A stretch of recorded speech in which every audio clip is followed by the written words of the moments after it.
का हेमंत तोसावड़ आपको बताना चाहेगा किस तरीके से 5 राज्यों में इलेक्शन चल रहा है। चारों तरफ गर्मा गर्मी का माहौल है, यहाँ ठंड है परंतु चुनाव की गर्मी चारों तरफ छाई हुई है।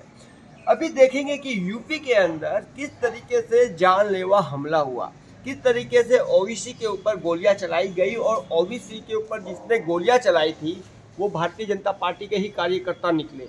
किस तरीके से मैं बताना चाहूँगा, ये होता है जानलेवा हमला। हालांकि मैं किसी पार्टी पक्ष की बात नहीं कर रहा हूँ, लेकिन देखा गया है कि किस तरीके से फायरिंग हुई, गाड़ियों में छेद हो गया और ओबीसी के ऊपर जानलेवा हमला हुआ। तो देखिए, एक तरफ जो है योगी सरकार ये बोल रही है कि हमारे यहाँ पर मतलब यूपी के अंदर गुंडा राज खत्म हो गया, दमंगी खत्म हो गई है और काउंटर और मर्डर वगैरह जो रेप वगैरह सब तरह से खत्म हो गया है, महिलाएं सुरक्षित है। किस तरीके से ये प्रोपेगेंडा बनाया गया है। अगर आपके यहाँ पर गुंडा राज खत्म हो गया तो वो हमलावर कौन थे, उनके पास गन कहाँ से आई, किस तरीके से उन्होंने फायरिंग कर दी। तो ये होता है कि एक जानलेवा हमला। और दूसरी तरफ देखिए कि 20 मिनट के लिए नरेंद्र मोदी जी जो है पंजाब में जाम में फंस गए और उन्होंने जाते जाते एयरपोर्ट के अंदर जो सुरक्षा कर्मी थे उसके कंधे पर हाथ रखकर बोला कि आप अपने सीएम को धन्यवाद देना कि हम अपनी जान बचाकर भाग आए।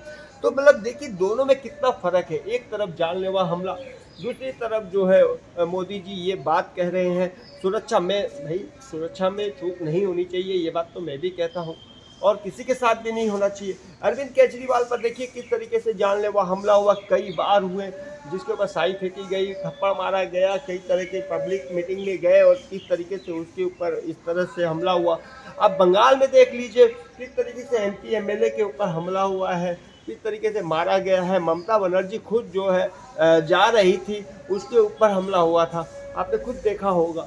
तो ये जो जानलेवा हमला है ये साफ साफ दिख रहा है कि ओबीसी के ऊपर हुआ।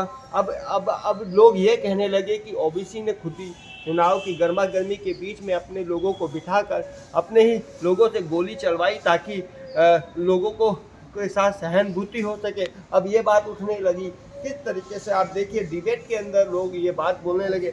माने सुरक्षा कर्मी सुरक्षा के लिए सुरक्षा जो मिली है उसके लिए उन लोगों ने जो एक तरह की जो सेफ्टी पॉइंट के लिए मिली गई है वो सुरक्षा तो इन्होंने मजाक उड़ा दिया है। चारों तरफ खाली जानलेवा हमला की बात कर रहे हैं। बात तो सही है, जो पॉलिटिक्स में रहेंगे और इस तरह के कांटों के बीच में रहेंगे तो कांटा तो गड़ना ही है, ये स्वाभाविक प्रतिक्रिया है। सिर्फ जानलेवा हमला खाली पॉलिटिशियन के ऊपर नहीं हुआ है, जानलेवा हमला जान से मारा गया है मीडिया के कर्मचारियों को, मीडिया के एंकरों को, जो मीडिया के अंदर है उसको भी जानलेवा हमला उनके ऊपर भी हुआ है और उनको भी जान से मारा गया है। उसकी बातें क्यों नहीं उठ रही है, क्यों नहीं बताया गया है कि मीडिया के ऊपर भी हो रहा है। आज मैं खुद बोल रहा हूँ कि मेरे ऊपर खुद जानलेवा हमला कई बार हो चुका है और मेरे ऊपर कई प्रकार की धमकियाँ भी आ चुकी है, कई प्रकार से लोगों ने मुझे भी धमकी दी है। तो कई बार जो होते हैं जो पब्लिक में रहते हैं, पब्लिक फिगर हो जाते हैं, पब्लिक मीटिंग में जाते हैं तो उनके ऊपर इस तरह की घटनाएं दुर्घटनाएं होती रहती है। परंतु ओबीसी ने ये कहा, देखिए दूसरी तरफ बीजेपी ये बोल रही है कि हम 24 घंटे में आपको जो है जेड कैटेगरी की सुरक्षा दे दी है। देखिए कितनी बड़ी बात बोल रहे हैं। तो भैया वो जेड कैटेगरी की सुरक्षा तुरंत देने का रीज़न क्या था? 24 घंटे के अंदर यही था कि हम दिखाना चाहते हैं कि हम आपकी सुरक्षा को लेकर बहुत ही सीरियस है। ये सुरक्षा को लेकर सीरियस नहीं है, ये चुनाव को लेकर सीरियस है। जो सामने केंद्र सरकार और जो यूपी में योगी सरकार है ये चुनाव को लेकर सीरियस है, ये उसको लेकर सीरियस नहीं है।